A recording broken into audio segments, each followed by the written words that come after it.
पाकिस्तान में बहुत सारे मसाइल हैं, तो दे काउंटेड के रफली 1500 प्रॉब्लम्स जो कि उन्होंने आइडेंटिफाई किए। तो उन्होंने ये कहा कि हर प्रॉब्लम एक बिजनेस अपॉर्चुनिटी है। 1500 businesses तो बन गए। एग्जैक्टली तो 1500 बिजनेस अपॉर्चुनिटीज़ हैं आपके पास।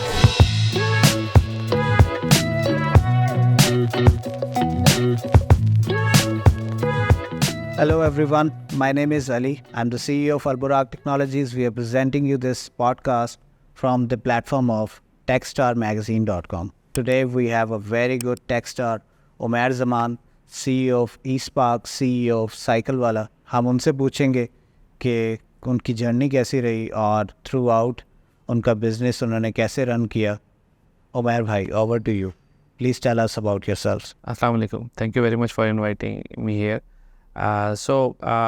मैंने अपना जो करियर स्टार्ट किया था दैट वाज इन 2004 जब मैं यूनिवर्सिटी में गया था, और उसके बाद आई ग्रेजुएटेड। फिर मैंने एक दो जॉब्स की, और उसमें ये है कि आई लर्न डिफरेंट टेक्नोलॉजीज़।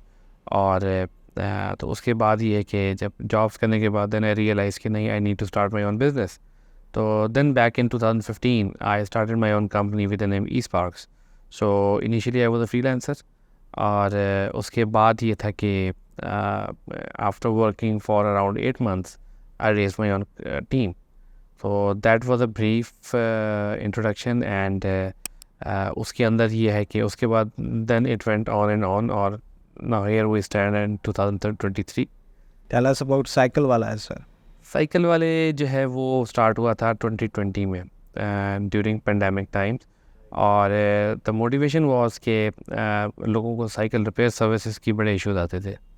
तो हमने ये सोचा कि क्यों ना एक ऐसी सर्विस लॉन्च की जाए क्योंकि जो कि घर में जाके साइकिल ठीक कर सके। तो उसके लिए हमने ये वाली सर्विस लॉन्च की, और क्योंकि लोकल मार्केट में बहुत प्रॉब्लम्स थे वारंटीज़ के, आफ्टर सेल सर्विस के, क्वालिटी के, कमिटमेंट्स के, जो कि हमने यहाँ सॉल्व करने की कोशिश की है। तो this is how we started. थोड़ा सा मैं ये भी बता दूँ कि मेरा जो फोकस रहता है वो प्रॉब्लम सॉल्विंग के ऊपर रहता है। मैंने एक जगह बड़ी अच्छी बात सुनी थी कि पाकिस्तान में बहुत सारे मसाइल हैं, तो दे काउंटेड के रफली 1500 प्रॉब्लम्स जो कि हमने आइडेंटिफाई किए। तो उन्होंने ये कहा कि हर प्रॉब्लम एक बिजनेस अपॉर्चुनिटी है। 1500 businesses तो बन गए। एग्जैक्टली तो 1500 बिजनेस अपॉर्चुनिटीज़ हैं आपके पास, आप उन प्रॉब्लम्स को सॉल्व कर दें। अब तो मेरे माइंड में कुछ आइडियाज़ आते रहते हैं ऐसे, जो कि इंशाल्लाह आई डू प्लान कि मैं उनको एग्जीक्यूट करूं। और अगर कोई मेरे साथ आना भी चाहे तो I welcome them as well, क्योंकि मैं समझता हूं कि अगर एक बंदा जो कि मिल के काम कर सकता है वो अकेला नहीं कर सकता। राइट, ठीक है, totally second that. तो we can definitely work together on some exciting ideas. That's so cool.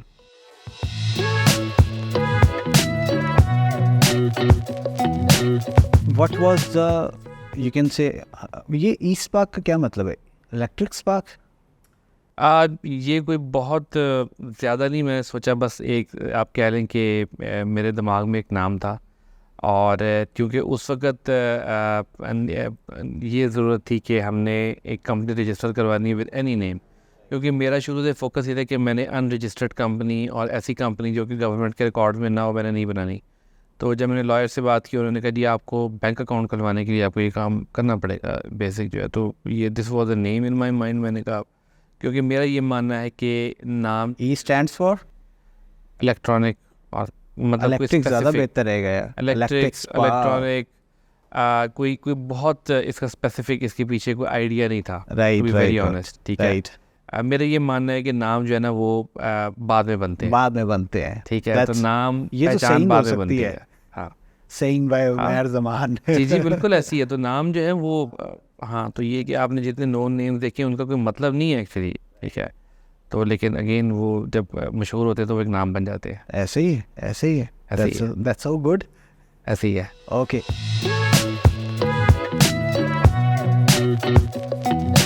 So मुझे ये बताएं कि you said कि initially you were in the job. What motivated you? Like it's a big decision. अगर आप job में income आ रही है, so it's a big decision to jump into business. So ये pre-built था, it was something like sometimes ऐसा होता है कि आपकी upbringing में कुछ ऐसा हो रहा होता है, like everyone is doing business. So एक motivation है आपके पास everyone is doing business. I have to do it at one point, right? So what was that? अच्छा, अगर आप फैमिली बैकग्राउंड की बात करें तो मेरी फैमिली की बिजनेस फैमिली नहीं है, मतलब यूजुअली जो है वो जॉब्स ही करते रहे हैं और उन्होंने इनकरेज यही किया कि आप जॉब करें। लेकिन ये है कि मैं इसको ये समझता हूँ कि ये सारी चीज़ जो है ना, ये आप इसको ट्रूली अगर आप पूछें तो ये अल्लाह जब एक आप रास्ता बनाता है आपके लिए। मैं जब जॉब कर रहा था तो जो मेरी लास्ट जॉब थी उसमें मेरे लिए ना हालात काफ़ी तंग हो गए, हालात तंग with the last company. Okay. ठीक है, तो Financially or otherwise? नहीं, मतलब वर्किंग एनवायरनमेंट के हवाले से बात करें और मतलब ऑब्वियसली विद द मैनेजमेंट और ये चीज़ें, ठीक है। तो that was the time, until then मैंने कभी सोचा भी नहीं था कि मैं अपनी कंपनी भी रेस करूँगा, लेकिन that was the time that I finally found out कि नहीं, I should start my own company. तो फिर then I left that company, ठीक है। उसके बाद मैंने अपनी अपवर्क प्रोफाइल बनाई, क्योंकि उस वक्त ई लैंस होता था, तो ई लैंस से मुझे काफ़ी एक्सपीरियंस हो गया था उस कंपनी में रहते हुए। तो आई न्यू कि कंपनी रेस कैसे करनी है, एक्सपेंड कैसे करनी है। तो दैट वाज द टाइम मैंने फिर अपनी प्रोफाइल बनाई and then I started as a freelancer, और कुछ 6-7 महीने मैंने काम किया और उसके बाद then I raise my own team.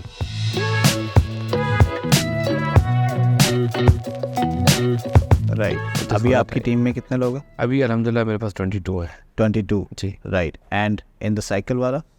Cycle वाले में रफली 5 to 7 है। 5 to 7. So you have 2 companies at your account right now, or 5 people in cycle wala, 22 people in eSpark. eSparks। You're doing good. जी अल्हम्दुलिल्लाह, मैं ये कहता हूँ जो भी है अल्लाह का बहुत शुक्र है। मैं अगर मैं अपने पिछले दिन को देखूँ तो मैं देखता हूँ कि मेरा हर आने वाला दिन मेरे पिछले दिन से बेहतर है, ठीक है। मैं अगर टू बी वेरी ऑनेस्ट, अगर आप आज भी मुझसे पूछें, मैं अगर अभी भी कई दफ़ा अपना ऑफिस देखता हूँ तो मुझे यकीन नहीं आता कि वाकई ये दिस इज़ समथिंग कि अल्लाह ने मुझे दे दिया है। और मैंने कभी ऐसा सोचा भी नहीं था, मैंने कभी ऐसा प्लान नहीं किया था। और ट्रूली मेरे लाइफ में ऐसे ऐसे इवेंट्स आए हैं जिसमें मुझे Tell us. सही पता लगा है कि Tell us. हाँ, तो उसमें ये है कि एक इवेंट तो ये था कि जब मेरी जॉब के हालात बड़े मुश्किल हो गए, मैंने स्टार्टेड माई ओन कंपनी, ठीक है। उसके बाद क्योंकि मैंने ये देखा मेरी लाइफ में जब भी रोड ब्लॉक्स आए और जब ये पता लगा कि यहाँ से रास्ता बंद हो गया है, तो अल्लाह ने मुझे साइड से एक ही रास्ता दिखाया और वो रास्ता सही रास्ता होता था। तो मैं चुप करके चलता, टेंशन ज़रूर आई, प्रेशर ज़रूर आया, बिल्कुल आता है, हर लाइफ में आता है, लेकिन मैंने ये देखा कि उसके बाद निकल गया। तो उसके बाद मेरी एक चीज़ पक्की हो गई बिलीव कि अगर मेरे पास अभी भी कभी कोई प्रॉब्लम्स आते हैं ना, मेरे माइंड में बड़ा एक स्ट्रॉन्ग बिलीव होता है कि यार अल्लाह निकाल देगा इससे, ठीक है ना, मुझे उसमें कोई डाउट नहीं है। और अल्हम्दुलिल्लाह हो जाता है ऐसे। मेरे पास कई दफ़ा ऐसे टाइम्स आए जब देयर वर द टाइम्स कि मेरे पास सैलरीज नहीं होती थी एम्प्लॉयज़ को देने के लिए, मतलब on the start of every month. लेकिन जब वो महीना ख़त्म होता था 30th तक मेरे पास पैसे आ जाते थे, ठीक है। एक और बड़ा स्ट्रॉन्ग इवेंट जो मेरे साथ हुआ वो ये था कि इन 2018 मैं शेयर स्पेस में था। तो शेयर स्पेस वालों ने एक दिन अचानक से आके कहा जी कि मतलब हम बंद कर रहे हैं, हम वी आर क्लोजिंग, आप अपना कहीं और देख लें। मैंने कहा जी मैं कहाँ देखूँ। तब मैं उनको पे कर रहा था रफली 5 to 6,000 पर सीट। मैंने चेक किया, मार्केट में देखा तो हर बंदा 12,000 15,000 से कम को बात ही नहीं कर रहा था। तो मैं बैठा हुआ, मैंने अपना रेंट पे ऑफिस देखने की कोशिश की, मुझे वो नहीं मिला। जो मिल रहे थे वो कह दीजिए आप 1.5 लाख अब एडवांस जमा करवाएं, मेरे पास 1.5 लाख नहीं था टू बी ऑनेस्ट। अब मैं बैठा सोच रहा हूँ कि क्या होगा, तो मुझे कॉल आती है। मुझे मेरा एक बड़ा अच्छा दोस्त शेयर स्पेस में मेरे साथ बैठता था, जो कि मुझे बहुत ज़्यादा नहीं जानता था, लेकिन मैं ये बताना चाह रहा हूँ कि अल्लाह की तरफ से कैसे एक चीज़ आ जाती है। उसने मुझे कॉल की, उमर भाई आप क्या कर रहे हैं? तो मैंने बताया यार मैं ऐसे ऑफिस ढूंढ रहा हूँ और मुझे नहीं मिल रहा। कहता मसला क्या है? कहता जी, मैंने कहा जी पैसे नहीं है मेरे पास। कहता वो मैं दे देता हूँ आपको। तो मैंने कहा आप क्यों देंगे मुझे? कहता है कि आप समझे कि मैं एक शेयर स्पेस में बैठ रहा हूँ और मैं आपको साल का एडवांस का रेंट आपको मैं एडवांस में दे रहा हूँ। तो मैं कहा ठीक है चलो, दिस मेक सेंस। तो मैंने ये दैट वाज द टाइम कि मैंने अपना पहला उससे रेंट लेके दिया और फिर मैंने एक बड़ा खाली हॉल लिया, फिर उसमें छोटी छोटी चीज़ें इकट्ठी करके तो अल्हम्दुलिल्लाह आज मेरे पास एक 3,000 स्क्वायर फुट का ऑफिस है। सबसे मज़े की बात ये होती है कि जब आप इस तरीके से बनाते हैं ना किसी चीज़ को, कोई भी हो, आप ऑफिस हो, कोई आप कंपनी बनाते हैं, सो उसका मज़ा ही, उसका चार्म ही कुछ और है। ऐसे ही है। उसकी एक एक चीज़ का आपको पता होता है कि ये चीज़ आपने कहाँ से किस तरीके से सोर्स किया और कैसे फिट इन किया है। बिल्कुल ऐसी है। सो उसका चार्म, उसको आप जब जब देखते हैं आपको खुशी होती है, बिल्कुल ऐसी है। आपकी आंखें चमक जाती हैं। और जो जो चीज़ अर्न की हो ना उसकी कदर भी ज़्यादा होती है, ठीक है। ये लाइफ में हर बंदे के लिए एप्लीकेबल है। अगर एक चीज़ आपको बनी बनाई मिल जाए उसकी उतनी कदर नहीं होती। मैंने ये देखा है बच्चों में, बड़ों में। और तो ये कि अल्हम्दुलिल्लाह ये कि अब जो चीज़ नज़र आती है वो उसकी कदर वाकई बहुत होती है। हाँ, I truly second that, because हमने भी ऐसे ही कुछ किया है। अल्हम्दुलिल्लाह।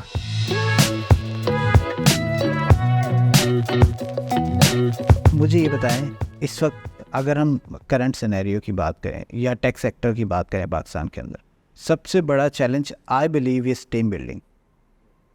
कैसे किया टीम बिल्ड करना एंड देन फिर उनको रिटेन करना, बिकॉज टेक सेक्टर के अंदर जो स्विचेस की का सीन है और फिर और बहुत से चैलेंजेस हैं। हर कंपनी कोशिश ये करती है कि हाँ वो अपने एम्प्लॉयज़ को बेहतर से बेहतर बेनिफिट दें, राइट। और हर एचआर ये कोशिश करता है कि वो अच्छा रिसोर्स जो है ना वो अपनी कंपनी में ले जाए। सो इसको आपने कैसे डील किया? अच्छा देखिए, फाइनेंशियल बेनिफिट्स एक तरफ हैं जो कि बहुत ज़रूरी हैं। प्रॉब्ली आजकल के दौर में सबसे ज़्यादा चैलेंज इसी के ऊपर है और सबसे ज़्यादा मोटिवेशन और अट्रैक्शन भी इसी पे दी जाती है। लेकिन मेरा ये मानना है कि फाइनेंशियल बेनिफिट्स के अलावा आप उनको माहौल, उनको फैसिलिटीज़ क्या दे रहे हैं वो मैटर करता है। आप अपना टाइम कितना दे रहे हैं, अपनी कंपनी कितनी दे रहे हैं, ठीक है। अपनी ईज़ ऑफ डूइंग वर्क या फ्लेक्सिबिलिटी कितनी दे रहे हैं, ये बहुत सारी चीज़ें जो कि इंपॉर्टेंट होती हैं। हमारे ऑफिस में ये है कि हम लोग बहुत वी आर वेरी फ्लेक्सिबल, ठीक है। हम लोग बहुत ज़्यादा प्रेशर नहीं डालते। एक डेडलाइन सेट होती है, उस पर काम कर रहे होते हैं और मतलब उसमें ही उसके अकॉर्डिंगली ही वो चल रहे होते हैं। दूसरी चीज़, मैं अपने एम्प्लॉयज़ को बड़ा ओपनली कहता हूँ कि यार एक माहौल ऐसा होना चाहिए ऑफ़िस में कि आपका सुबह ऑफ़िस में आने का दिल करना चाहिए। ऐसा नहीं होना चाहिए कल को आप ये कहें कि मेरा कहाँ जाना मतलब मैं कहाँ जा रहा हूँ, ठीक है। तो उसके लिए ज़रूरी है कि हम यहाँ पे कभी भी वी डोंट शाउट, ठीक है। अगर मैंने इनको बड़ा ओपनली कहा, अगर आपको काम नहीं पसंद, आपने किसी के साथ काम नहीं करना, अगर आपको कोई उससे इश्यूज़ हैं, या बैठ से सॉल्व करो, या आप उसको सिंपली कह सकते हैं कि नहीं मतलब I can not work with you. इसमें कोई दूसरी बात नहीं है, मतलब there is no need to shout, ठीक है। हम गालियाँ देना, इस तरह का माहौल क्रिएट करना हम नहीं करते। नहीं, गालियाँ तो वैसे भी नहीं दी जाती। एट इन सम ऑफिसेज मैंने सुना है कि दी जाती हैं। ओह हाँ, ठीक है। तो ये कुछ पाकिस्तान का कल्चर भी है, कुछ शायद मैं अगर मैं किसी सेंटिमेंट्स को हर्ट ना करूं तो प्रॉब्ली स्टेट कल्चर में ऐसा है। आई थिंक टेक सेक्टर के अंदर सेट कल्चर एग्जिस्ट करता नहीं है। पार्शली करता है, ठीक है, लेकिन कुछ लोग ऐसे हैं जो बहुत माइनर होगा, अगर होगा भी तो, बिकॉज जितने भी आप कंपनीज को देखें वो ऐसे ही बिल्ड हुई हैं जैसे आपकी हमारी कंपनी बिल्ड हुई, कि फ्रॉम द स्क्रैच लोगों ने कंपनी बनाई। और जैसे अभी हमारी बात हो रही थी कि उसको देख के उसका चार्म ही अलग है। तो कोई भी बंदा जो ऐसे कंपनी बनाता है वो कभी भी नहीं चाहता कि उसका एक चीज़ भी जो है ना वो डिस्ट्रॉय हो जाए, चाहे वो बिजनेस नॉर्म हो, चाहे वो आपका कल्चर हो। सो आई थिंक इस वजह से थोड़े से कंडीशन बेहतर है। जनरली आप सही कह रहे हैं, लेकिन अगेन ये ऐसा भी नहीं होता कि ये कंपनी का एक नैरेटिव होता है, ये कंपनी की पॉलिसी होती है, ठीक है। एट टाइम्स मैनेजर्स ऐसे आते हैं, और एक कहावत भी है कि people don't leave companies, they leave managers, ठीक है। तो अब वो वही पॉइंट है कि कई दफ़ा आपके पास ऐसा आ गया जो like he is grilling employees, he is not dealing them well, ठीक है। तो that could be a problem, right. और उसके अलावा ये कि हम वी आर वेरी फ्लेक्सिबल। जब आपकी छुट्टियों की बारी आती है, हमको बहुत ज़्यादा नहीं इंसिस्ट करते कि आपने छुट्टियों पे क्यों जा रहे हैं, पूछताछ नहीं होती। अनलेस कोई डेडलाइन है तो हम उनसे शेयर कर लेते हैं, क्योंकि मैं अपने एम्प्लॉयज़ को एक बात कहता हूँ कि देखें, जब आप इस ऑफिस पे एंटर हो गए हैं ना, तो आपका जो भी प्रॉब्लम है वो मेरा प्रॉब्लम है, ठीक है। इसी तरह जो मेरा प्रॉब्लम है वो आपका प्रॉब्लम है। That is the way we should deal. तो ये हर रिलेशनशिप का यही एक बेसिक रूल है कि आपने जब भी रिलेशनशिप में चलना है तो आप दोनों एक दूसरे की प्रॉब्लम समझ के चलना है। तो इस तरह कुछ एनवायरनमेंट क्रिएट करते हैं उनके लिए, ठीक है। बाकी फाइनेंशियल बेनिफिट्स तो एक अपनी जगह होते हैं। अगर उनको कोई ऑफ़र्स भी आती हैं, जो कि मोस्टली आती हैं, वो हमने उनसे कह दिया आप ओपनली शेयर करें, कोई ऐसा इशू नहीं है। अगर हम आपको रोक सके हम आपको रोक लेंगे, नहीं रोक सकेंगे तो हम आपको एक अच्छी सी फेयरवेल दे देंगे। ठीक है। मतलब कोई वो कंपल्शन नहीं है। और हमारे पास अल्हम्दुलिल्लाह ऐसी भी एग्जांपल्स है जिसमें कोई एम्प्लॉय हमसे छोड़ के चला गया है, लेकिन वो बाद में दोबारा आया कि मैंने एक तीसरी कंपनी में इंटरव्यू देना है, तो हमारे ऑफिस में बैठ के इंटरव्यू दे रहा है। वी आर वेरी ओपन, ठीक है, कोई बात नहीं है। आप मतलब वो वी आर फ्रेंड्स, हम बाद में भी मिलते हैं, बहुत अच्छी तरह मिलते हैं, और कभी हमने उनसे कोई फ़र्क नहीं किया इस हवाले ठीक से। है। तो again it's all about humanity, it's all about how you deal sometimes with bad stories भी हो जाती है। होती हैं, कुछ लोग कर जाते हैं, ठीक है, लेकिन मैंने कभी लोगों के साथ एग्रेसिव स्टैंस नहीं लिया। मेरा ये मानना है कि कुछ काम मतलब हर काम हमें खुद नहीं जंप इन कर जाना चाहिए, कुछ काम अल्लाह मियाँ के भी होते हैं, ठीक है। तो मतलब मतलब इसको मैं इस सेंस में कहूँगा कि हम बहुत सारे काम अल्लाह मियाँ पे छोड़ना नहीं चाहते, हम कहते हैं शायद बदला सारा हम ही ले लें। तो अगर जब अल्लाह ने सजा जजा का रखा हुआ है तो ठीक है, अल्लाह खुद उसको देख लेगा, और वो दुनिया में भी उसको एक लेसन मिल जाता है अगर कोई ज़्यादती करता है।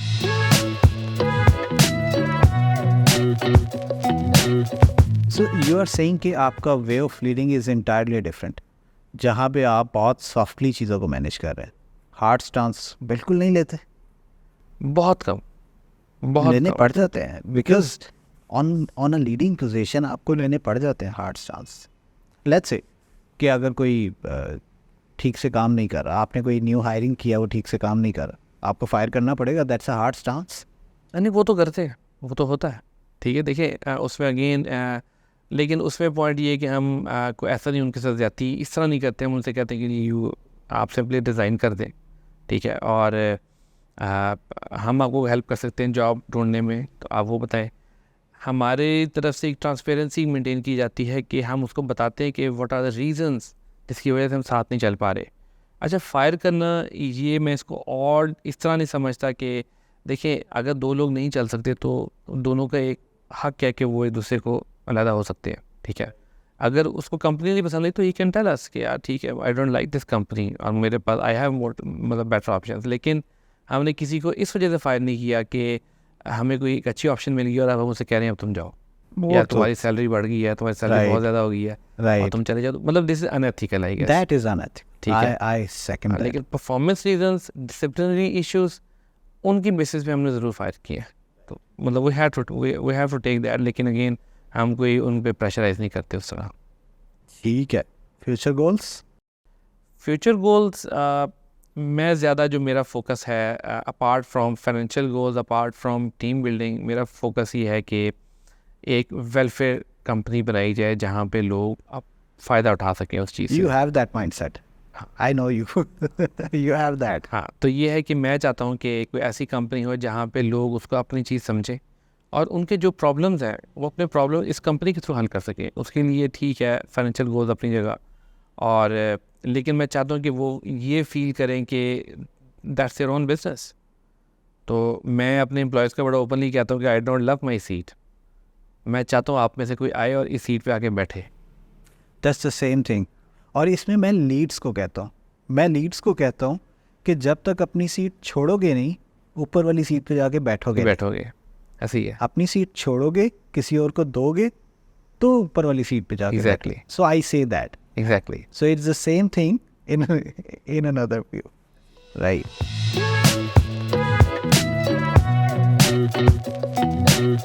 Okay, aspirations. Let's say cycle वाला की एग्जांपल लेते हैं। एस्पिरेशन कहाँ से आई? सिर्फ कोविड से, कोविड की सिचुएशन से? हाँ, साइकिल वाले ये है कि मेरी इंस्पिरेशन ये थी कि मैं जैसे बताया आपको कि मैं एक हेल्थ कॉन्शियस थोड़ा सा हूँ। मैं अपने बच्चों को जिस तरह क्योंकि मैं फैमिली के ऊपर बड़ा फोकस करता हूँ, तो मैं ये चाहता हूँ कि जो मेरे बच्चे हैं वो हेल्दी एक्टिविटीज़ में इन्वॉल्व हो, ना कि वो इन डिवाइसेस और डिजिटल साइड पे जाए ज़्यादा, क्योंकि डिजिटल वर्ल्ड एक डिफरेंट वर्ल्ड है, एक वो दुनिया है जो कि मैं उनको दिखाना चाहता हूँ एक एज के बाद। What is that age? वो एज प्रॉब्ली होगी maybe after matric, maybe after FSc, ठीक है। मुश्किल हो जाएगा। मुश्किल है, ठीक है। लोग देख लेते हैं, लेकिन अगेन जितना वो देखते हैं उस पर उनको एजुकेट कर देते हैं। लेकिन अगर हम उनको ओपन एक छोड़ देते हैं एक जगह पे, तो उसमें प्रॉब्लम ये है कि मतलब इस वक्त उनका माइंड बहुत इमेच्योर है, ठीक है, वो किसी तरफ भी निकल सकते हैं। और मेरा ये मानना है कि पहले 10 साल एटलीस्ट बच्चे का इंसान बनना ज़्यादा ज़रूरी है एज़ कम्पेयर टू वो कि बहुत अच्छा पढ़ाई में बहुत अच्छा हो, वो फर्स्ट आता हो। मैं पढ़ाई पे ज़्यादा फोकस नहीं करता उनके इस सेंस में, उनको प्रेशराइज़ नहीं करता कि आपने फर्स्ट आना है, ठीक है। मैं उनके इंसान बनने पे ज़्यादा फोकस करता हूँ, right. To be a good human. अगर वो अच्छे इंसान बन जाएंगे तो वो कहीं भी अच्छा परफॉर्म कर सकते हैं, अगर वो रिस्पॉन्सिबल एक सिटीज़न बन सकते हैं। और प्रॉब्ली यही एटीट्यूड मेरा कंपनी में भी है। जब भी मैं हायरिंग करता हूँ, I go for attitude. What I strongly believe is कि technical skills can always be taught, attitude नहीं आप चेंज कर सकते किसी का रवैया, किसी की एथिकल वैल्यूज़, ठीक है, किसी का एहसास, ये चीज़ें वो घर से लेके आता है। कुछ चीज़ें हैं जो कि हम फिर यहाँ भी ट्रेन करते हैं, उनको बताते हैं कि आपने दुनिया में कैसे चलना है, हलाल हराम क्या होता है, सच झूठ क्या होता है, झूठ के कितने नुकसान हैं। आपने झूठ नहीं बोलना, अपने कस्टमर से झूठ नहीं बोलना, अपने आप से झूठ नहीं बोलना, ठीक है। तो एस्पिरेशंस की आप बात करें तो साइकिल वाले में यही थी कि मैं जो हेल्थ कॉन्शियस हूँ, तो मुझे ये बड़ा प्रॉब्लम होता था कि मैं साइकिल ठीक करवाने के लिए गाड़ी में जाना और जाके ठीक करवाना और फिर वापस आके फिर वही प्रॉब्लम्स होने। तो मैंने क्या प्रॉब्लम्स फेस की, ये वारंटीज़ के इश्यूज़ थे, पार्ट्स की क्वालिटीज़ के इश्यूज़ थे, कमिटमेंट्स के इश्यूज़ थे। वो प्रॉब्लम मैंने सॉल्व करने की कोशिश की है। तो उसमें ये है कि अब साइकिल वाले जो है वो उसका ये है कि हमने जो टाइम दिया होता है उसी टाइम पे बंदे को, मतलब ही इज़ बाउंड कि वो उस टाइम पे वहाँ पहुँचेगा। अभी आप क्या क्या सर्विसेज दे रहे हैं साइकिल वाला पे? अभी हम उस पर साइकिल रिपेयर सर्विसेज दे रहे हैं और साइकिल्स के पार्ट्स घर पे साथ ही वो फिट करके आता है, प्लस ऑनलाइन जो है साइकिल हम नई भी सेल करते हैं, नई and used and trade in as well, जिसमें आप पुरानी साइकिल दें अपनी और नई साइकिल आप ले लें हमसे, या पुरानी सेकेंड हैंड ही ले लें। That's a good option. ये तो फिर साइकिल्स काफ़ी आती होंगी आपके पास? जी बिल्कुल आती हैं, और उसमें अगेन द एम इज़ के हम लोगों को फैसिलिटेट करें, ठीक है। लोगों को जो प्रॉब्लम्स यही आते हैं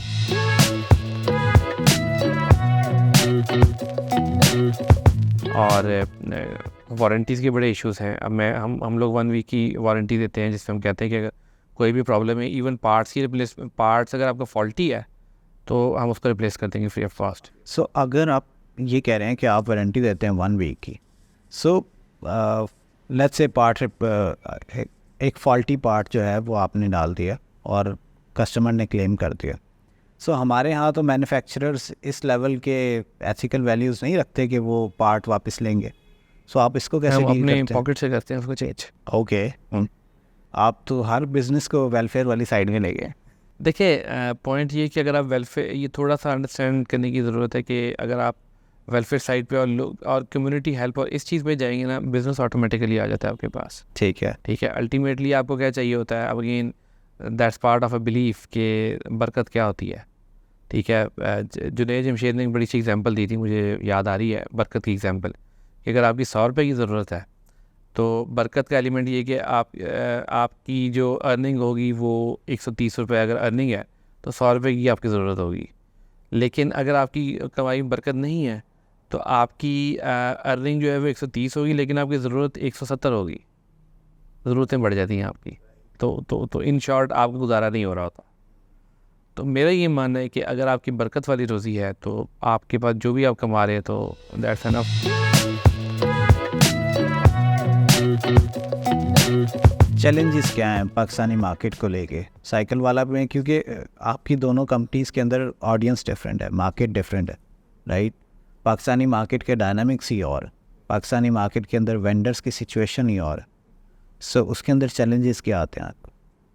वेंडर साइड पे हमें चैलेंजेस ये हैं कि हमें क्वालिटी पार्ट्स की सोर्सिंग, क्वालिटी साइकिल्स की सोर्सिंग, ठीक है। और फिर ये कि प्राइस फ्लक्चुएशन बहुत ज़्यादा है। अब मार्केट में हम लोग प्राइस फ्लक्चुएशन उस तरह नहीं करते, हम लोग जो जिस पे हमने ली है हम उसी पे सेल करते हैं, इर्रेस्पेक्टिव ऑफ फैक्ट कि डॉलर ऊपर हो रहा है नीचे हो रहा है। लेकिन जब हम परचेज़ करने जाते हैं तो हमें वो सुनाई जाती है कि जी डॉलर बहुत ऊपर चला गया है, तो अब प्राइस ये है।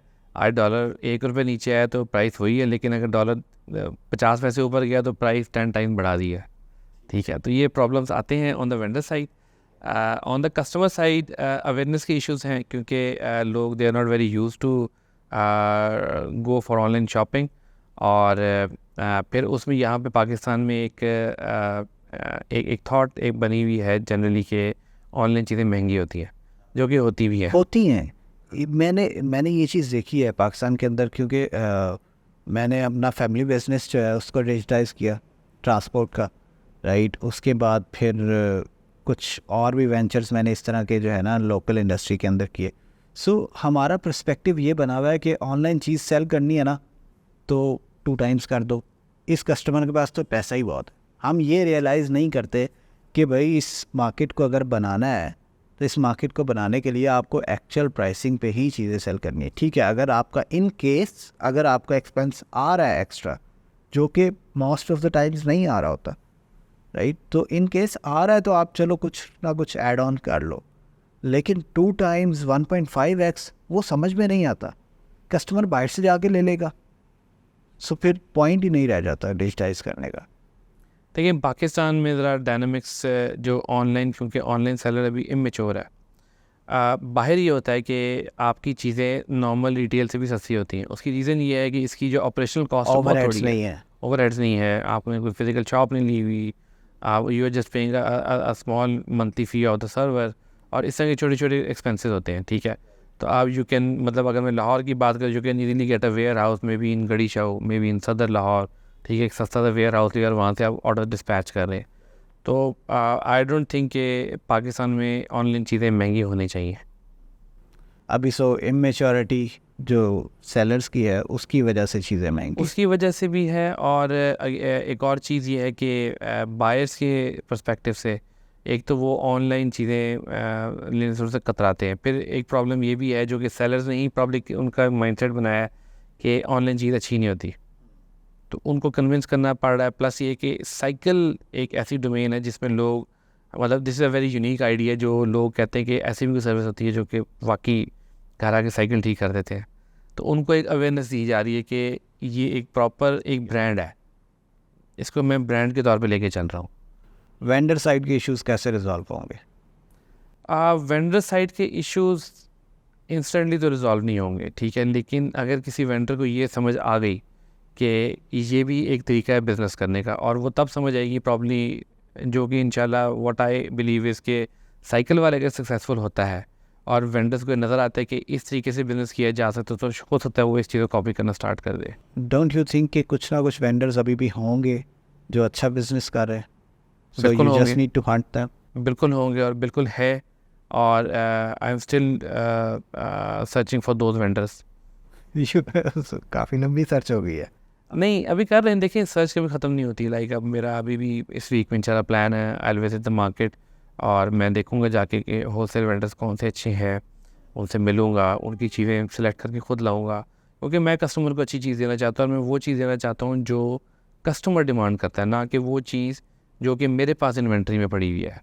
ये पर्सपेक्टिव फ़र्क है ज़रा।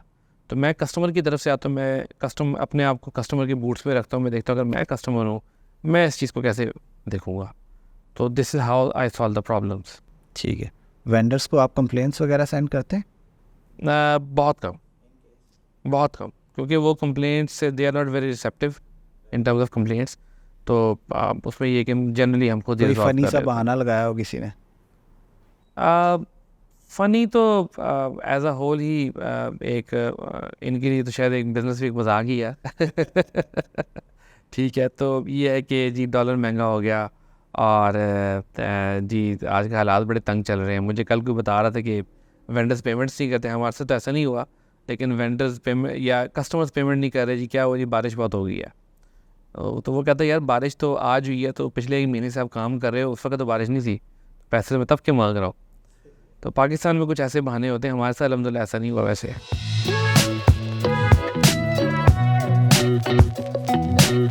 अच्छा, इस बात की तरफ वापस आते हैं। हम सब के साथ बहुत सी ऐसी डेवलपर स्टोरीज़ होती हैं कि डेवलपर्स आके बहुत कोई फ़नी बातें करते हैं। मतलब कोई बग आ गया तो उन्होंने कुछ ऐसी कहानी सुनानी है कि मतलब अब बंदा सोच में पड़ जाता है। किसी ने कुछ छुट्टी लेनी है तो ऐसी कहानी सुनानी है कि आप सोचते हो ये बीमारी एग्जिस्ट भी करती है। जनरली कुछ ऐसा कभी इतना सीवियर हुआ नहीं हमारे साथ, टू बी ऑनेस्ट। नहीं, इट्स नॉट सीवियर। लाइक मैं आपको एक एग्जांपल देता हूँ। एक लड़के ने जो है ना छुट्टी करनी थी, ठीक है, पानी के अंदर पाँव डाल के उसने तस्वीर खींची और कहता है मेरा पाँव खराब है, और उसने कहा मुझे लीव चाहिए। हमने कहा ओके। फिर जब वो नेक्स्ट डे आया, फिर हमने कहा हाँ दिखा तेरे पाँव को क्या हुआ था। So that happens. So, हाँ इस नहीं टाइप वो की this is part of something कि आप किसी को ब्लफ कर रहे हैं, ठीक है, या नहीं, किसी नहीं, को वो हम इसको बड़े कैजुअल उसमें लेते हैं ना नहीं, कि कैजुअल भी ठीक है, लेकिन हमारे साथ कभी ऐसा ये एग्जांपल भी अगर मैं कोट करूँ तो ऐसा बग्स हुआ में नहीं हो है। जाता है यार, बग्स आते हैं तो डेवलपर्स कहानियाँ मैं एक बनाते और इंसिडेंट शेयर कर सकता हूँ, हमारे साथ हुआ था एक दफ़ा।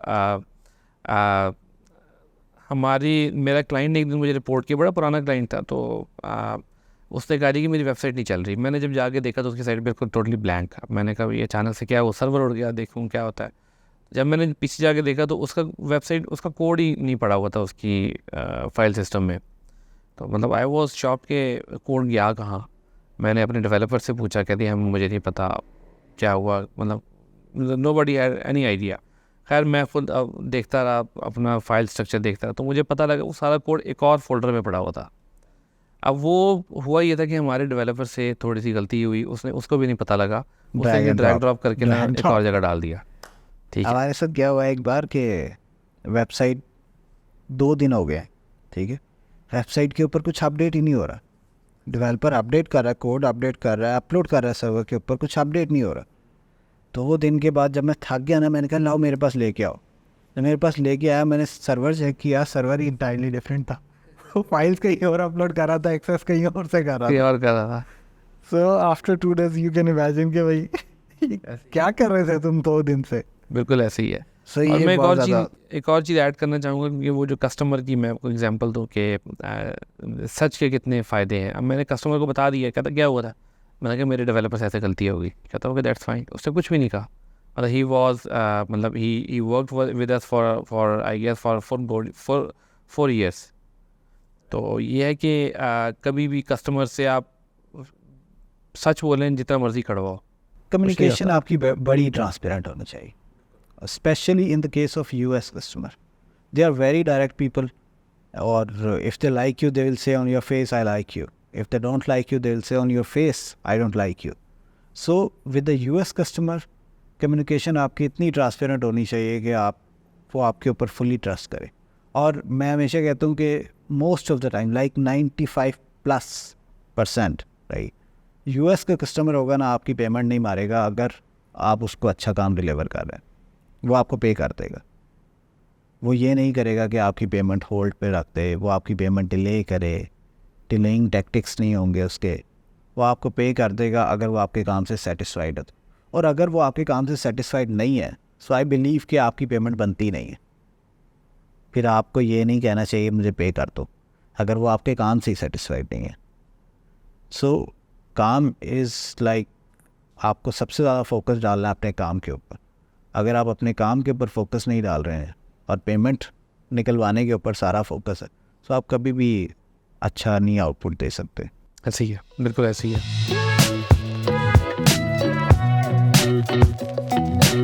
सो in the end wind up करते हैं इसको। मुझे बताएं साइकिल वाला कहाँ जा रहा है और ई स्पार्क्स कहाँ जा रहा है इन द फ्यूचर। देखिए साइकिल वाले का जो मेरा प्लान है वो तो ये है कि मैंने इंशाल्लाह मुख्तलिफ़ शहरों में ये सर्विस लॉन्च करनी है। तो we have started from Lahore, लेकिन इंशाल्लाह we do plan to expand in Islamabad, Karachi, Faisalabad, Multan. ठीक है, यहाँ पे बहुत अभी एक वैक्यूम है जो कि अभी तक फिल नहीं हुआ। आई थिंक सेलिंग तो आप इजीली कर सकते हैं दूसरे। सेलिंग तो हो रही है, हाँ, ठीक है, सेलिंग तो रिमोटली जा रही है, लेकिन कुछ चैलेंज हमें ये भी है कि जिस तरह अभी रिसेंटली केस आया, कराची के जो कस्टमर्स हैं वो ज़रा एतराज़ करते हैं कि आपकी प्राइसेस बहुत ज़्यादा हैं। अब उसकी रीज़न ये भी है कि जो कराची में वैसे मार्केट है वो बहुत सस्ती है। हाँ, उनकी पोर्ट पास है ना, तो जो इंपोर्ट होनी है उनके पास आनी है। सो ये हर चीज़ के अंदर है।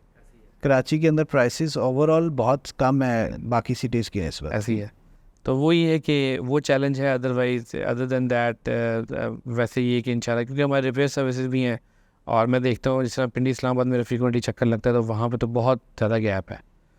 तो आई डू प्लान कि वहाँ पे भी एक्सपेंड किया जाए। With regards to E sparks, उसमें भी एक्सपेंशन का ऐसा ही कुछ प्लान है। मेरा फोकस होता है छोटे शहरों की तरफ। ठीक है, छोटे शहरों में ऑपरेशनल कॉस्ट भी कम है, प्लस छोटे शहरों में अपॉर्चुनिटीज़ भी कम है। तो मैं उन लोगों को भी फैसिलिटेट करना चाहता हूँ जो उन शहरों से आते हैं, हॉस्टलाइट्स हैं, यहाँ पे रहते हैं, और लेकिन पर्टिकुलरली एक छोटा शहर जो मुझे बहुत पसंद है वो है एबटाबाद।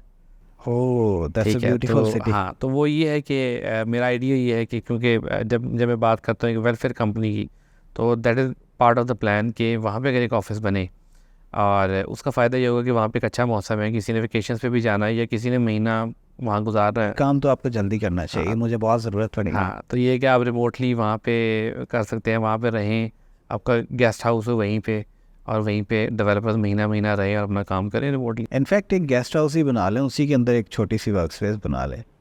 प्लीज़ बिल्कुल हो सकता है, प्लीज़ जल्दी करें। बिल्कुल हो सकता है, इंशाल्लाह जल्दी करते हैं। एबटाबाद और कुछ हरीपुर के अंदर भी हो सकता है।